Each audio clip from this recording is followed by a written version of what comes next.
Hello दोस्तों, कैसे हैं आप सब। मैं आज आपके लिए एसएससी जे मैकेनिकल इंजीनियरिंग के लिए स्ट्रेंथ ऑफ मटेरियल के लिए प्रीवियस ईयर क्वेश्चंस लेके आया हूं। दोस्तों, स्वागत है आपका च्योर ट्यूब पे।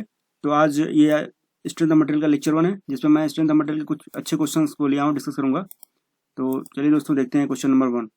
तो देखिए दोस्तों, question number 1, first question, Poisson's ratio is define as the ratio of.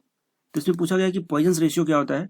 और सेकंड क्वेश्चन को देखते हैं, percentage reduction of area in performing tensile test on cast iron may be of the order of. Okay दोस्तों, तो इन दोनों question को मैं अभी नेक्स्ट स्लाइड में डिस्कस करता हूँ। देखिए दोस्तों, पॉइजन्स रेशियो क्या होता है कि पॉइजन्स रेशियो में सपोज आपका ये स्पेसिमन है, ये आपका स्पेसिमन दिया गया था। यहाँ पे आपको लॉन्गिट्यूडनल डायरेक्शन में एक लोड पी लगाया गया है। ये लॉन्गिट्यूडनल डायरेक्शन है, ये आपका ट्रांसवर्स डायरेक्शन है, ट्रांसवर्स या लेटरल डायरेक्शन बोलते हैं इसको। ये इसके परपेंडिकुलर जो डायरेक्शन है फोर्स की। तो अगर हम यहाँ पे फोर्स लगा रहे हैं इस स्पेसिमन में, तो क्या होगा दोस्तों, ये कॉन्ट्रैक्ट करेगा इस टाइप से। ट्रांसवर्स डायरेक्शन में, लेटरल डायरेक्शन में इसका कॉन्ट्रैक्शन होगा, और लॉन्गिट्यूडनल डायरेक्शन में ये इलोंगेट कर रहा है। तो दोनों ही डायरेक्शन में कुछ ना कुछ आपको स्ट्रेन मिलेगा। स्ट्रेन क्या होता है? Change in length divide by original length. Strain क्या होता है? Change in length divide by original length. तो पॉइजन्स रेशियो क्या होगा आपका? लेटरल स्ट्रेन, क्योंकि लेटरल में आपका देखिए आपका इलोंगेशन हुआ है इतना पार्ट का, ये तो इन दोनों का रेशियो क्या होगा? आपका पॉइजन्स रेशियो होगा। तो आई होप आपको समझ में आ गया होगा पॉइजन्स रेशियो क्या होता है। इसकी वैल्यू एक ये कांस्टेंट होता है, क्योंकि स्ट्रेन की तो कोई डायमेंशन होती नहीं है। तो ये पॉइजन्स रेशियो एक डायमेंशनलेस क्वांटिटी है। मैं भी फर्दर स्लाइड्स में और डिटेल में डिस्कस करूंगा इसको। सेकंड क्वेश्चन में दोस्तों पूछा गया था कि कास्ट आयरन जो होता है उसका अगर टेंसाइल टेस्ट करेंगे तो क्या उसमें कितना वो उसमें एरिया का रिडक्शन होगा। तो दोस्तों एक्चुअली में आपको पहले जानना होगा कि कास्ट आयरन किस टाइप का मटेरियल है। कास्ट आयरन आपका एक ब्रिटल मटेरियल है। ब्रिटल मटेरियल में टेंसाइल टेस्ट होता नहीं है। ब्रिटल मटेरियल के लिए होता है कंप्रेशन टेस्ट, क्योंकि ब्रिटल मटेरियल में अगर हम टेंसाइल फोर्स लगाते हैं तो उसमें उसका जो इलोंगेशन होगा वो बहुत नेग्लिजिबल होगा। तो इसका आंसर होगा सी, 0% इसका होगा यहाँ पे करेक्ट आंसर। और ये फर्स्ट का तो आंसर आपको पता है, lateral strain stress divide by stress. ये स्ट्रेस भी हो सकता है, स्ट्रेन भी हो सकता है, क्योंकि क्या होता है, sigma is proportional to the epsilon. Stress किसके प्रोपोर्शनल होता है? स्ट्रेन के। आपको हुक्स लॉ में पता होगा ऑलरेडी ये सब चीजें। तो दोस्तों आपका क्वेश्चन नंबर 1 का सी होगा और 2 का भी सी होगा। आप लोगों को समझ में आ गया होगा। तो दोस्तों अभी हम लोग आगे का क्वेश्चन देखेंगे। क्वेश्चन नंबर, अब थोड़ा मैं आपको डिटेल में समझाता हूँ हुक्स लॉ। देखिए दोस्तों, यहाँ पे स्ट्रेस स्ट्रेन कर्व दिया गया है, स्ट्रेस और स्ट्रेन कर्व। तो इसमें आपका ये जो फर्स्ट कर्व है ये आपका एक डक्टाइल मटेरियल के लिए है। मेनली ये जो कर्व है ये आपका माइल्ड स्टील का, एक स्टील का है, उस टाइप का कर्व है। देखिए दोस्तों, इसमें होता क्या है, ये जो लाइन है, स्ट्रेट लाइन आ रही है, ये आपकी लाइन में आपका इलास्टिक रीजन होगा। ये यहाँ पे अगर आप फोर्स को रिमूव करेंगे तो जो मटेरियल होगा वो अपने इनिशियल पोजीशन में रिकवर कर सकता है। तो यहाँ पे इसका कहीं प्रोपोर्शनल लिमिट होगा। प्रोपोर्शनल लिमिट तक हमारा क्या होता है, हुक्स लॉ वैलिड होता है। फिर यहाँ पे होगा आपका यील्ड पॉइंट, ये अपर यील्ड पॉइंट होगा, ये लोअर यील्ड पॉइंट होगा। फिर यहाँ पे इलास्टिक लिमिट होगा एक। इलास्टिक लिमिट वो लिमिट है जहां से अगर फोर्स को रिमूव करेंगे बॉडी से तो वहाँ पे इनिशियल पोजीशन में आ जाएगा। प्रोपोर्शनल लिमिट में हुक्स लॉ वैलिड होता है। फिर यहाँ पे आप और स्ट्रेन हार्डनिंग, ये रीजन क्या है, स्ट्रेन हार्डनिंग है। यहाँ पे स्ट्रेन हार्डनिंग हो रही है। फिर यहाँ पे इस पॉइंट पे आके ये अल्टीमेट स्ट्रेंथ लगाना पड़ रहा है। फिर यहाँ से नेकिंग स्टार्ट हो रहा है। नेकिंग क्या होता है आपका दोस्तों, यहाँ पे नेकिंग में आपका एरिया डिक्रीज करता है और आपका यहाँ पे फाइनली जो है वो आपका स्पेसिमन ब्रेक हो जाएगा। तो दोस्तों टेंसाइल टेस्ट के लिए हम अपने लैब में देखा होगा, जहाँ भी आप पढ़ते होंगे वहाँ पे एक यूटीएम मशीन होती है, यूनिवर्सल टेस्टिंग मशीन। यहाँ पे एक स्टैंडर्ड स्पेसिमन होता है जिसको हम लोग फिक्स करते हैं उस यूटीएम में, और वहाँ पे फोर्स लगाते हैं। उससे हम लोग निकालते हैं ये कर्व, स्ट्रेस स्ट्रेन डायग्राम वहाँ से निकलता है। डिफरेंट डिफरेंट मटेरियल का डिफरेंट डिफरेंट टाइप का होता है। तो ये तो मैंने स्टैंडर्ड एक मटेरियल लिया स्टील, उसमें दिखाया गया है। इसमें आपको याद रखना है proportional limit, elastic limit, upper end point, lower end point, ultimate point, fracture point, strain hardening region, neck region. यह रीजन आपको याद रखना चाहिए, एग्जाम के लिए इंपॉर्टेंट है। तो दोस्तों अभी मैं यहाँ पे एक जनरलाइज कर देता हूँ। इस सारे कर्व में आपको स्टील में डिफरेंट डिफरेंट स्टील कैसे बिहेव करता है उसको मैं दिखाता हूँ। देखिए दोस्तों, ये वाला जो कर्व है D by D x, slope क्या दिखाता है आपको? स्लोप दिखाएगा यहाँ पे यंग्स मॉडुलस। ये माइल्ड स्टील के लिए, यहाँ पे हाई यील्डिंग स्टील है। फिर यहाँ पे हाई टेंशन स्टील है। तो स्टील में जैसे जैसे कार्बन परसेंटेज बढ़ता जाता है तो स्टील जनरली क्या होता है, लो कार्बन स्टील ज़्यादा डक्टाइल होता है, ज़्यादा उसमें इलॉन्गेशन होगा। लेकिन कार्बन परसेंटेज बढ़ने के साथ साथ क्या होता है कि जो स्टील है वो ब्रिटल की तरफ कन्वर्ट होता जाता है। अब ब्रिटल में क्या होता है कि ये इलॉन्गेशन परसेंटेज इलॉन्गेशन और स्ट्रेन बहुत ही कम होगा। जैसा कि मैंने आपको सेकंड क्वेश्चन बताया हूँ कि जो कास्ट आयरन होता है ब्रिटल मटेरियल है, ब्रिटल मटेरियल में क्या होता है इलॉन्गेशन बहुत ही कम होता है, जो कि मैं 0% पे वहाँ पर टिक कराया था आपको ऑप्शन में। तो आपको थोड़ा आइडिया हुआ होगा कैसे stress strain diagram different material में टिक करता है। किसी को कोई मटेरियल ऐसा होता है कि जहाँ पे आपको यील्ड पॉइंट आपको मिल नहीं पाता है, वहाँ पे एग्जैक्टली यील्ड पॉइंट नहीं मिलता, तो वहाँ पे हम लोग प्रूफ स्ट्रेस लेते हैं 0.02% का, उससे हम लोग उसके करस्पॉन्डिंग जो होता है स्ट्रेस को बोलते हैं हम लोग इलास्टिक। तो इस टाइप के प्रॉब्लम्स आते रहते हैं डिफरेंट मटेरियल में, आपने अच्छे से रीड किया होगा। तो आई होप आपको काफ़ी समझ में आया होगा इससे। तो अभी हम लोग देखेंगे अपना क्वेश्चन नंबर 3। तो दोस्तों इसमें क्या है कि in a tensile test on mild steel specimen the breaking stress as compare to the ultimate tensile stress is. तो मैं आप पहले ग्राफ में दिखा चुका हूँ कि ये आपका दो कर्व होता था, उसमें ये अल्टीमेट स्ट्रेस होता था टॉप पे होता था, ब्रेकिंग स्ट्रेस फ्रैक्चर पॉइंट का यहाँ पे होता था। तो क्या दिख रहा है स्ट्रेस स्ट्रेन डायग्राम में, ये स्ट्रेस है ये स्ट्रेन है, आपको प्रीवियस स्लाइड में दिखाया था। तो आपका जो ब्रेकिंग स्ट्रेस है इसकी वैल्यू यहाँ पे कहीं आ रही है, अल्टीमेट स्ट्रेस यहाँ पे आ रही है, तो ऑब्वियसली ये लेस है। जो ब्रेकिंग स्ट्रेस है कंपेयर टू अल्टीमेट स्ट्रेस से क्या है, लेस है। बी ऑप्शन यहाँ पे करेक्ट हो जाएगा दोस्तों। तो अभी हम लोग क्वेश्चन नंबर 4 देखते हैं। The property of material to regain its original shape after deforming when the external force is remove. तो मैं बता चुका हूँ कि ये होती है आपकी इलास्टिसिटी। इलास्टिसिटी मटेरियल की प्रॉपर्टी जिसकी वजह से क्या करता है वो अपने प्रीवियस पोजीशन पे आ जाता है जब हम ऐसे फोर्स को रिमूव करते हैं। तो ठीक है दोस्तों, तो हम लोग अभी क्वेश्चन नंबर 4 देखते हैं। और ठीक है, थोड़ा हम लोग डक्टाइल ब्रिटल मटेरियल को डिटेल में समझते हैं, क्या होता है डक्टाइल और क्या होता है ब्रिटल, क्योंकि ये काफी इंपॉर्टेंट है आपके एग्जाम पॉइंट ऑफ व्यू से और आपको इंटरव्यू में भी बहुत पूछा जाता है। तो ये देखिए यहाँ पे दोस्तों, डक्टाइल मटेरियल क्या होता है, solid materials that can undergo substantial plastic deformation. मतलब यहाँ पे प्लास्टिक डिफॉर्मेशन आपका होगा prior to fracture are called ductile. Fracture से पहले यहाँ पे थोड़ा प्लास्टिक डिफॉर्मेशन होगा, आपको थोड़ा सा यहाँ पे आइडिया लगेगा कि अब ये मटेरियल डिफॉर्म होगा, कुछ डिफॉर्म कुछ पहले इलॉन्गेट करेगा फिर डिफॉर्म होगा। बट यहाँ पे अगर मटेरियल ब्रिटल है आपका तो उस कंडीशन में प्लास्टिक डिफॉर्मेशन बहुत ही नेग्लिजिबल होता है, इसलिए आपको आइडिया नहीं लगता कि कब वहाँ पे नेक फॉर्म होगा और कब कैसे ब्रेक हो जाएगा। ऐसे सीधे जाएगा कर और यहीं जाते जाते ब्रेक हो जाएगा। बट इसमें डक्टाइल में यहाँ से काफ़ी डिटेल काफ़ी लंबा इलॉन्गेशन होता है, तो आपको फ्रैक्चर फाइनली यहाँ पे होता है, तो काफ़ी आपको आइडिया लग जाता है कि यहाँ फ्रैक्चर होगा, जो कि ब्रिटल मटेरियल में पॉसिबल नहीं है।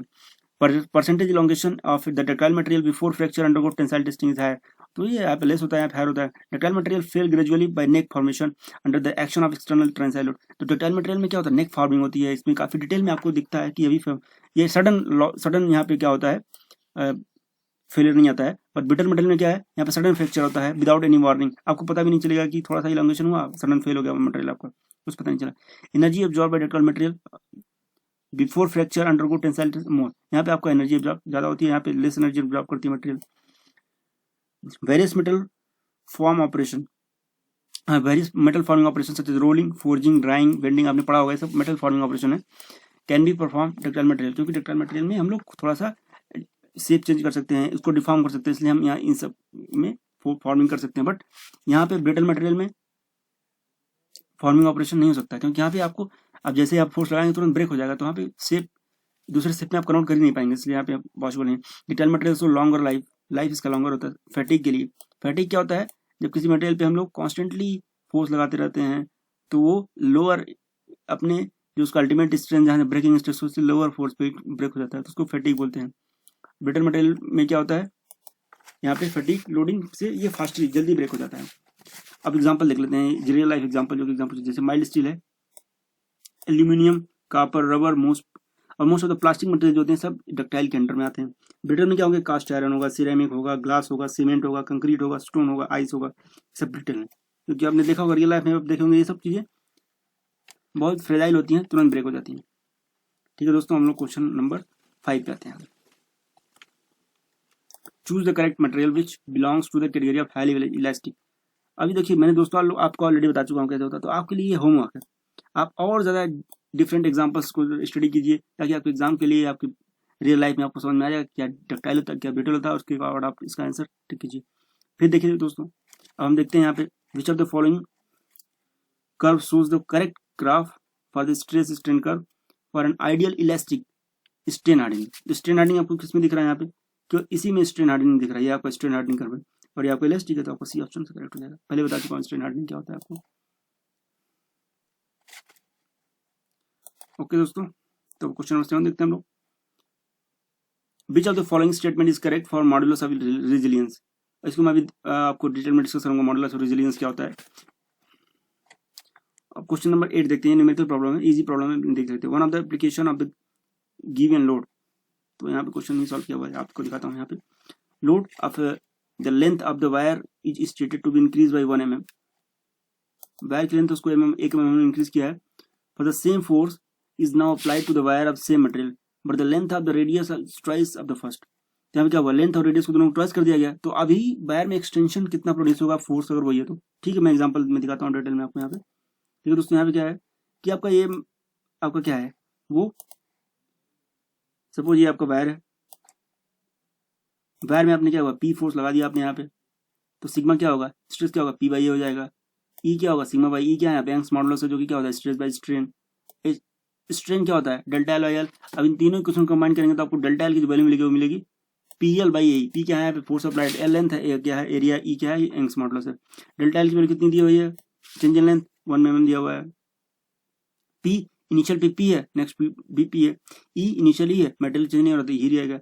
एल इनिशियल एल है, सेकंड 2L है। आर डैश क्या 2R है। फिर हम देख लेते हैं डेल्टा बाई डेल्टा डैश। मैं अभी डेल्टा एल को डेल्टा में से रिप्रेजेंट कर रहा हूँ यहाँ पे, तो डेल्टा डैश बाई डेल्टा क्या होगा यहाँ पे, P dash by P into L dash by L, A by A dash, E by E dash. अब सबको इनपुट करने के बाद हमको ये सारा आंसर मिल जाएगा। ए को हम आर से रिप्लेस करेंगे और फाइनली हमको मिलेगा delta dash is equal to half of delta. Means wire का जो है अभी इलॉन्गेशन उसका आधा होगा, तो पहले कितना हो रहा था 1 mm हो रहा था, कितना होगा 0.5 होगा दोस्तों। और इसी के साथ एक क्वेश्चन और हम लिख लेते हैं, इलॉन्गेशन का प्रॉब्लम है। यहाँ पे क्या है, वायर आपका एक यूनिफॉर्म डायमीटर इस वायर का through out the length. But अगर आपको ऐसा वायर मिलता है, ऐसा कोन मिलता है जहाँ पे आपका डायमीटर D1 है, एल लेंथ का D2 है, यहाँ पे आपको कोनिकल टाइप का है, तो इस केस में अगर यहाँ पे आप डब्ल्यू फोर्स लगाते हैं इस वायर पे, यहाँ पे डब्ल्यू फोर्स एक्ट कर रहा है बोथ डायरेक्शन से, तो आपका इलॉन्गेशन कितना होगा, इसके लिए आपको क्या फॉर्मूला था, 4WL by pi E D1 D2। बहुत इंपॉर्टेंट है, ये आपको याद रखना चाहिए, 4WL पाई ई D1 D2। ओके, आपको समझ में आ जाएगा। तो आपका एक क्वेश्चन का 0.5 आंसर हो जाएगा। क्वेश्चन नंबर 7 में अभी डिटेल में और डिस्कस करता हूँ, थोड़ा सा मैं अभी आपको थ्योरी बताऊंगा पहले रेजिलियंस के बारे में क्या होता है। थोड़ा हम थर्मल स्ट्रेस देखते हैं अभी यहाँ पे क्या होगा दोस्तों। सपोज थर्मल स्ट्रेस के लिए मैं 3 केस यहाँ पे लिया हूँ। ये आपका एक क्या है, स्पेसिमेन है जो यहाँ पे लगा हुआ है, मैंने इसका टेम्परेचर T से T+T डैश कर दिया, और ये लेकिन यहाँ पे कोई भी यहाँ पे रिस्ट्रिक्शन नहीं है, ये फ्री आपका क्या आ रहा है, फ्रीली इलोंगेट कर रहा है। दूसरा केस क्या है कि इसका टेम्परेचर बढ़ाया गया है बट यहाँ पे एक रिस्ट्रिक्शन पुट कर दिया गया। तीसरा केस क्या है, इसमें रिस्ट्रिक्शन पुट किया गया बट यहाँ पे थोड़ा सा क्लियरेंस दिया गया, डेल्टा का क्लियरेंस यहाँ पे दिया गया, उसके बाद रिस्ट्रिक्शन पुट किया गया। तो दोस्तों फर्स्ट केस में क्या होगा, पहले हम नॉर्मल देखते हैं। नॉर्मली डेल्टा एल क्या होता है, delta L equal to L alpha delta T. Alpha क्या है, मटेरियल का अल्फा जो होता है वो इलांगेशन प्रॉपर्टी होती है टेम्परेचर के साथ, डेल्टा टी टेम्परेचर का डिफरेंस कितना होता है। तब डेल्टा एल बाई एल क्या हो जाएगा, स्ट्रेन हो जाएगा, जो कि क्या होगा, अल्फा डेल्टा टी होगा, और स्ट्रेस क्या होगा, ई अल्फा डेल्टा टी होगा। तो केस 1 जो है जहाँ पे हमने टेम्परेचर बढ़ाया है बट कोई रेस्ट्रिक्शन नहीं है, इस केस में आपका स्ट्रेस जो होगा वो 0 होगा, क्योंकि यहाँ पे आप मटेरियल को फ्रीली आप क्या मूव करने दे रहे हैं, कोई रेस्ट्रिक्शन पुट नहीं किया, इसलिए कोई स्ट्रेस जनरेट नहीं होगा। लेकिन यहाँ पे स्ट्रेन होगा, स्ट्रेन होगा क्योंकि आपने टेम्परेचर बढ़ाया है, तो थोड़ा सा मटेरियल आगे, लेकिन उस फ्रीली आप आगे थोड़ा सा मटेरियल इलोंगेट कर जाएगा। यहाँ पे मैंने सेकंड केस में क्या किया है, रेस्ट्रिक्शन पुट कर दिया है। रेस्ट्रिक्शन पुट करने से क्या होगा कि यहाँ पे जो इलोंगेट हो रहा था इलोंगेट होगा नहीं, वो क्या करेगा, इसमें इलोंगेट नहीं होगा तो क्या करेगा, स्ट्रेस जनरेट करेगा।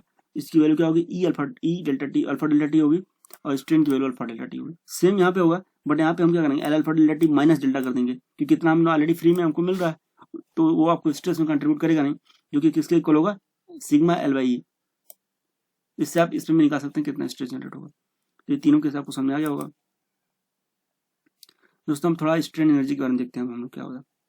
सपोज आपका ये पी डेल्टा कर्व है, एल यहाँ से आप यहाँ पे एल नहीं है, समझ लीजिए, हटा दीजिए, ये एल नहीं है।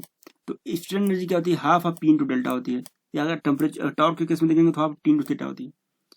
तो आपको पता ही है ट्विस्ट एंगल होता है थीटा, और ये डेल्टा इलोंगेशन होता है। तो रेजिलियंस क्या होता है, ability to absorb energy in elastic region when it is strained. कोई बॉडी अगर, जैसे मैंने आपको दिखाया ना अभी स्ट्रेस स्ट्रेन डायग्राम, तो इलास्टिक रीजन तक कितना एनर्जी एब्जॉर्ब कर सकती है, वो उसका होता है resilience.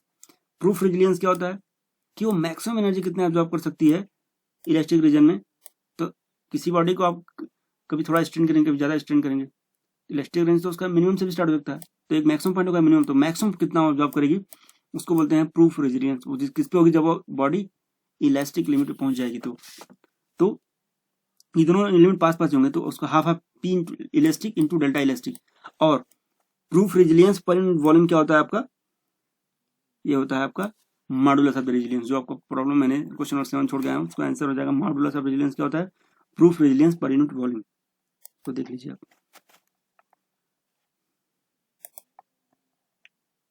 consider a bar of length L and tapering uniformly from the diameter D1 to D2 and subjected to the axial load W. The extension तो मैं बता चुका हूँ 4WL pi E D1 D2, 4WL pi E D1 D2। Question number 1 का सही हो जाएगा, आपको समझ में आ गया होगा।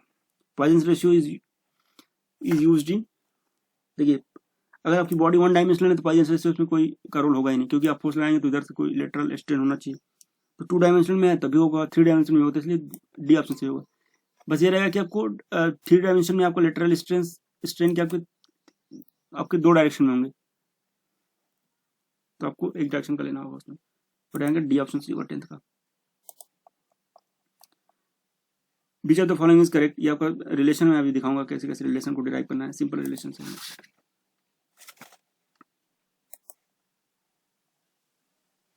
ये सब रिलेशन दोस्तों आपको बाय हार्ट कर लेना है इसके लिए। ई क्या होता है, यंग्स मॉडुलस होता है, या उसको बोलते हैं मॉडुलस ऑफ इलास्टिसिटी। जी क्या होता है, जी दोस्तों होता है modulus of rigidity, share modulus. के क्या होता है, बल्क मॉडुलस होता है। तो दोस्तों ई इज इक्वल टू होता है 2G 1 प्लस म्यू। म्यू क्या है, पॉइजन रेशियो है। E is equal to 3K 1 minus 2 mu, but आपके जो बहुत सारे बुक में म्यू को रिप्रेजेंट किया जाता है 1/m से, इसलिए मैंने कंफ्यूजन ना, इसलिए हमें दिख दिया mu is equal to 1/m, और कहीं कहीं जी नहीं, के को बल्क मॉडुलस को सी से रिप्लेस किया गया है, सॉरी के को सी से रिप्लेस, जी को नहीं, यहाँ पे मिस्टेक हुआ है। और अब इन दोनों फॉर्मूले से हम अगर तीनों को कंबाइन करके रिलेशन निकालेंगे, म्यू को एलिमिनेट करेंगे, तो आपका होता है E is equal to 9kg/3K + G। ये भी बहुत इंपॉर्टेंट है, बहुत सारे एग्जाम में पूछा गया है ये, तो आपको ये तीनों फॉर्मूले अच्छे से याद रखने चाहिए। अब देखते हैं पॉइजन रेशियो। पॉइजन रेशियो की वैल्यू जो होती है दोस्तों वो 0 से लेकर 0.5 के बीच में हो सकती है। 0 मीन्स क्या होता है कि बहुत ही वो मटेरियल क्या है, हार्ड है, बहुत ही उसमें इलॉन्गेशन की जो वैल्यू है, बहुत परसेंटेज इलॉन्गेशन वेरी लेस है, बहुत ही कम डिफॉर्म करता है। और अगर 0.5 है तो वो क्या है, परफेक्टली प्लास्टिक बॉडी से रबड़ हो गया, खूब इलॉन्गेट करता है। तो आपको ये याद रखना है, इसी के बीच में सारे मटेरियल्स की पॉइजन रेशियो की वैल्यू होती है। दोस्तों अगर की और जी की वैल्यू दी गई है तो आप कैसे निकालेंगे यंग्स मॉडुलस, तो इसको देखते हैं हम लोग। इसके लिए फॉर्मूला देख सकते हैं, तो ये देखिए, और यहाँ पे देखिए which of the following correct, तो आप समझ सकते हैं ई इक्वल टू क्या होता है, जी होता है equal to 2G 1 plus mu होता है, तो यहाँ पे प्लस तो कहीं से माइनस है, तो यहाँ पे 3K हो जाएगा, 3K 1 माइनस 2 म्यू, तो यहाँ पे आपका क्या हो जाएगा, आपका बी ऑप्शन सही हो जाएगा। और यहाँ पे आपको पता है 9kg/3K, डी ऑप्शन सही हो जाएगा। तो आपको समझ में आ गया।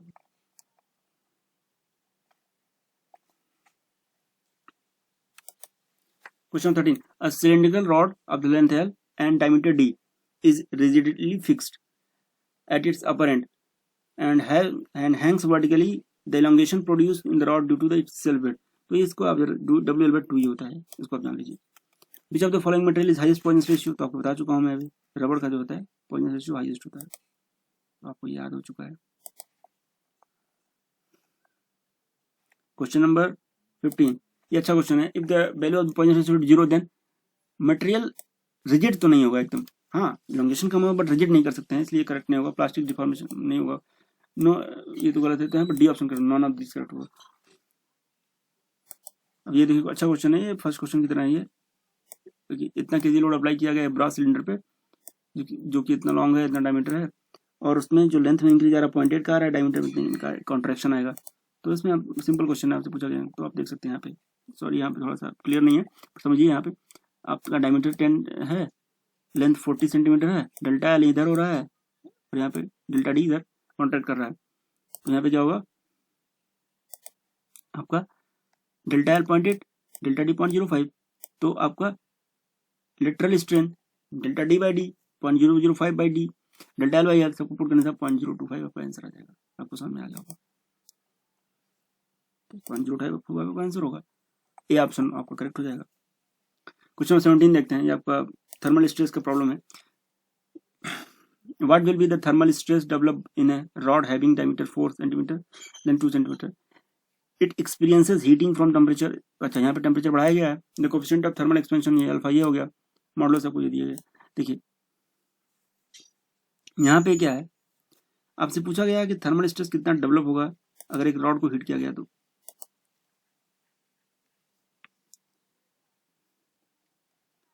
यहाँ पे जीरो ऑप्शन में नहीं, तो आपको सीधा निकालना पड़ेगा। इसका मतलब रॉड को ऑलरेडी आपको अज्यूम करना पड़ेगा कि रॉड रेस्ट्रिक्टेड है, तो आप उसको निकाल सकते हैं। सेकंड क्वेश्चन सेम ही क्वेश्चन है, बट यहाँ पे आपको थर्मल स्ट्रेस दिया हुआ है, आपको यंग्स मॉडुलस की वैल्यू पूछा गया, तो उसी क्वेश्चन को रिपीट आपको घुमा के लगाना होगा। तो दोस्तों देखिए क्वेश्चन नंबर 1 का देखिए आपका आंसर, सिग्मा थर्मल क्या होता है, ई अल्फा डेल्टा टी। ई अल्फा सब कुछ दिया, आप पुट कर देंगे तो आपको 375 फर्स्ट का आ जाएगा। सेकंड में आपको क्या है कि सिग्मा दिया हुआ है, ई निकालना है, आप पुट कर देंगे तो सब आपको आंसर 200 मिल जाएगा। इसका सेकंड का भी आंसर मिल जाएगा आपको 200, सेकंड का 200 हो गया और इसका 375 हो गया। आप आंसर में टिक कर लीजिए, इतना भी सही है। क्वेश्चन नंबर 19, इस क्वेश्चन में थोड़ा डाउट, थोड़ा सा मुझे लगा कि इसमें कुछ एरर भी है, तो मैंने इसको सॉल्व किया तो आंसर मुझे मिला है, बट थोड़ा सा मॉडिफिकेशन करना पड़ेगा क्वेश्चन में। लेकिन दोस्तों इस टाइप का क्वेश्चन जब आपको एग्जाम में दिखे, किसी सेक्शन में आपको बहुत सारे फोर्स लगाए गए हैं और आपको पूछा जाए कि एक पर्टिकुलर सेक्शन में आपका स्ट्रेस क्या होगा, तो देखिए क्वेश्चन मैंने यहाँ पे एक्जैक्टली लिखा हुआ है कि यहाँ पे 63 किलो न्यूटन लग रहा है, यहाँ पे 23 लग रहा है, तो आप पहले सेक्शन वाइज डिवाइड कीजिए। ये छोटा सेक्शन है इधर, इसको मैंने यहाँ पे कट करके ले लिया है। 63 किलो न्यूटन इधर लगा तो उसका अपोजिट भी 63 लगेगा और इसके अगेंस्ट भी 63 लगेगा, और 35 इधर ऑलरेडी लग रहा है तो उसको अंदर लगा दीजिए। तो इन दोनों का जो आप कंबाइन करके निकालेंगे तो इधर टेंशन ज़्यादा है तो इधर 28 आ जाएगा, इधर 28 आ जाएगा, फिर यहाँ 28 लगेगा। बट यहाँ पे जो डायरेक्शन दिया हुआ है 20, यहाँ पे जो दिया हुआ है 49 का, ये मुझे रिवर्स करना पड़ा आंसर लाने के लिए, तो उसको रिवर्स करना पड़ेगा आपको, नहीं तो गलत हो जाएगा। इसको रिवर्स किया मैंने तो उसका आंसर 3 आ गया। तो आई होप आपको समझ में आ गया होगा ये क्वेश्चन। एंड क्वेश्चन नंबर 20 जो है दोस्तों, a steel rod whose diameter is 6 centimeter and 1 meter long experiencing heating from the temperature 40 degree centigrade, the coefficient of thermal expansion इतना है, यंग्स मॉडुलस इतना है, the rod has not been restricted। सबसे important term यहाँ पे question में दी है, आप जल्दी से जल्दी कैलकुलेट करेंगे, आंसर मार देंगे, टाइम भी बर्बाद किया आपने, लेकिन आप इस टर्म को नहीं समझे। The rod has not been restricted, यहाँ पे कोई रिस्ट्रिक्शन दिया ही नहीं गया है रॉड पे। जब रॉड पे कोई रिस्ट्रिक्शन है ही नहीं तो इसका मतलब क्या है, यहाँ पे थर्मल स्ट्रेस तो होगा ही नहीं, वहाँ पे थर्मल स्ट्रेस नहीं होगा, वहाँ पे थर्मल स्ट्रेस नहीं होगा, रॉड पे कोई रिस्ट्रिक्शन नहीं है। तो आपको ये पहले इस टर्म को समझना होगा कि नॉट बीन रेस्ट्रिक्टेड, रॉड में कोई रिस्ट्रिक्शन नहीं है, इसलिए यहाँ पे इसकी वैल्यू हो जाएगी 0।